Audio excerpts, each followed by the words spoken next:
মাছের পেটে কতদিন ছিলেন ইউনুস আলাইহিসসালাম? কেন ছিলেন মাছের পেটে? অথবা দোয়া ইউনুস কিভাবে আমাদের কাছে এসেছে? সব প্রশ্নের উত্তর শোনার আগে আমাদের ফেসবুক পেজে লাইক দিন, ইউটিউবে সাবস্ক্রাইব করুন, লাইক, কমেন্ট ও শেয়ার করে সাথে থাকুন।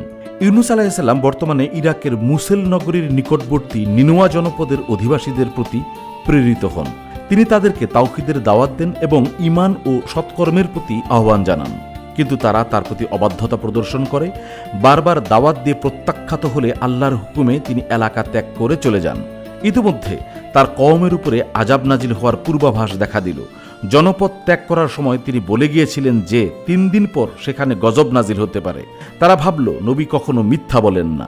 ফলে ইউনুসের কওম ভীত সন্ত্রস্ত হয়ে দ্রুত কুফর ও শিরক হতে তওবা করে এবং জনপদের সকল আবাল বৃদ্ধ বনিতা এবং গবাদি পশু সব নিয়ে জঙ্গলে পালিয়ে যায়। সেখানে গিয়ে তারা বাচ্চাদের ও গবাদি পশুগুলিকে পৃথক করে দেয় এবং নিজেরা আল্লাহর দরবারে কায়মনোচিত্তে কান্নাকাটি শুরু করে দেয়। তারা সর্বান্তকরণে তওবা করে এবং আসন্ন গজব হতে আল্লাহর আশ্রয় প্রার্থনা করে। ফলে আল্লাহ তাদের তওবা কবুল করেন এবং তাদের উপর থেকে আযাব উঠিয়ে নেন। এ বিষয়ে আল্লাহ তাআলা বলেন, অতএব কোন জনপদ কেন এমন হলো না যে তারা এমন সময় ঈমান নিয়ে আসতো যখন ঈমান আনলে তাদের উপকারে আসতো? কেবল ইউনুসের কওম ব্যতীত। যখন তারা ঈমান আনলো তখন আমরা তাদের উপর থেকে পার্থিব জীবনের অপমানজনক আযাব তুলে নিলাম এবং তাদেরকে নির্ধারিত সময় পর্যন্ত জীবনোপকরণ ভোগ করার অবকাশ দিলাম। অত্র আয়াতে ইউনুসের কওমের প্রশংসা করা হয়েছে। এদিকে ইউনুস আলাইহিসসালাম ভেবেছিলেন যে তার কওম আল্লাহর গজবে ধ্বংস হয়ে গেছে, কিন্তু পরে যখন তিনি জানতে পারলেন যে আদৌ গজব নাজিল হয়নি, তখন তিনি চিন্তায় পড়লেন যে এখন তার কওম তাকে মিথ্যাবাদী ভাববে এবং মিথ্যাবাদীর শাস্তি হিসেবে প্রথা অনুযায়ী তাকে হত্যা করবে। তখন তিনি জনপদে ফিরে না গিয়ে অন্যত্র হিজরতের উদ্দেশ্যে বেরিয়ে পড়লেন। এ সময় আল্লাহর হুকুমের অপেক্ষা করাটাই যুক্তিযুক্ত ছিল, কিন্তু তিনি তা করেননি। আল্লাহ বলেন, আর ইউনুস ছিল পয়গম্বরগণের একজন। যখন সে পালিয়ে যাত্রী বোঝাই নৌকায় গিয়ে পৌঁছল, অতঃপর লটারিতে সে অকৃতকার্য হল, অতঃপর একটি মাছ তাকে গিলে ফেলল। এমত অবস্থায় সে ছিল নিজেকে ধিক্কার দানকারী। আল্লাহর হুকুমের অপেক্ষা না করে নিজস্ব ইজতিহাদের ভিত্তিতে ইউনুস আলাইহিসসালাম নিজ কওমকে ছেড়ে এই হিজরতে বেরিয়েছিলেন বলেই অত্র আয়াতে তাকে মনিবের নিকট হতে পলায়নকারী বলা হয়েছে। যদিও বাহ্যত এটা কোনো অপরাধ ছিল না, কিন্তু পয়গম্বর ও নৈকট্যশীলগণের মর্তবা অনেক ঊর্ধ্বে, তাই আল্লাহ তাদের ছোটখাটো ত্রুটির জন্য পাকড়াও করেন। ফলে তিনি আল্লাহর পরীক্ষায় পতিত হন। হিজরতকালে নদী পার হওয়ার সময় মাঝ নদীতে হঠাৎ নৌকা ডুবে যাবার উপক্রম হলে মাঝি বলল, একজনকে নদীতে ফেলে দিতে হবে, নইলে সবাইকে ডুবে মরতে হবে। এজন্য লটারি হলে পরপর 3 বার তার নাম আসে। ফলে তিনি নদীতে নিক্ষিপ্ত হন। সাথে সাথে আল্লাহর হুকুমে বিরাট আকায় এক মাছ এসে তাকে গিলে ফেলে, কিন্তু মাছের পেটে তিনি হজম হয়ে যাননি, বরং এটা ছিল তার জন্য নিরাপদ কয়েদখানা। মাওয়ার্দি বলেন, মাছের পেটে অবস্থান করাটা তাকে শাস্তি দানের উদ্দেশ্য ছিল না, বরং আদব শিক্ষাদানের উদ্দেশ্য ছিল, যেমন পিতা তার শিশু সন্তানকে শাসন করে শিক্ষা দিয়ে থাকেন। ইউনুস আলাইহিসসালাম মাছের পেটে কত সময় বা কতদিন ছিলেন সে বিষয়ে মতভেদ রয়েছে। যেমন কেউ বলেন 1 ঘন্টা ছিলেন, কেউ বলেন তিনি পূর্বাহ্নে প্রবেশ করে অপরাহ্নে বেরিয়ে আসেন, কেউ বলেন 3 দিন ছিলেন, কেউ বলেন 7 দিন ছিলেন, আবার কেউ বলেন 20 দিন ছিলেন, আবার অনেকে বলেন 40 দিন ছিলেন। ইউনুস আলাইহিসসালাম কেন মাছের পেটে গেলেন? এ বিষয়ে জনৈক আধুনিক মুফাসসির বলেন, রিসালাতের দায়িত্ব পালনে ত্রুটি ঘটায় এবং সময়ের পূর্বেই এলাকা ত্যাগ করায় তাকে এই পরীক্ষায় পড়তে হয়েছিল।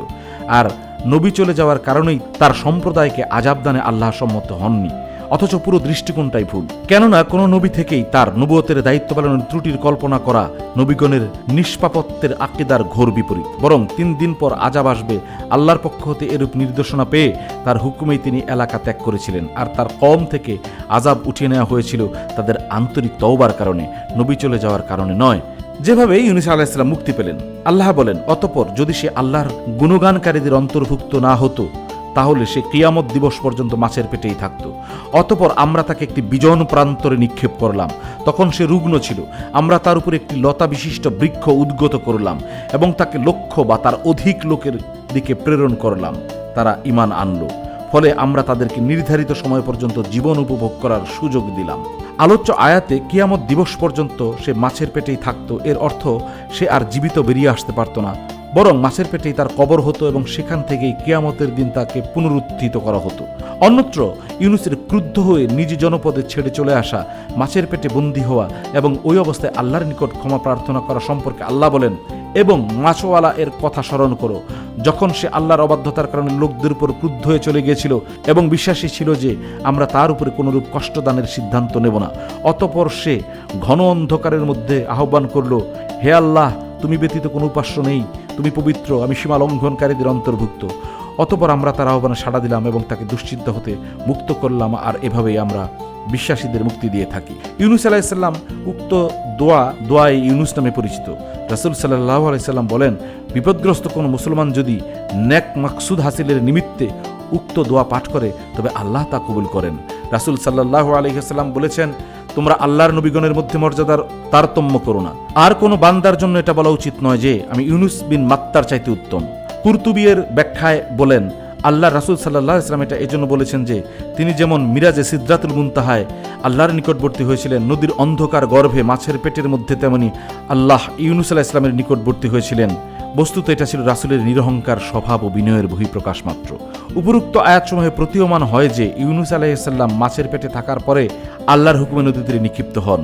মাছের পেটে থাকার ফলে স্বাভাবিকভাবেই তিনি রুগ্ন ছিলেন। ওই অবস্থায় সেখানে উদ্গত লাউ জাতীয় গাছের পাতা তিনি খেয়েছিলেন, যা পুষ্টিগুণ সমৃদ্ধ ছিল।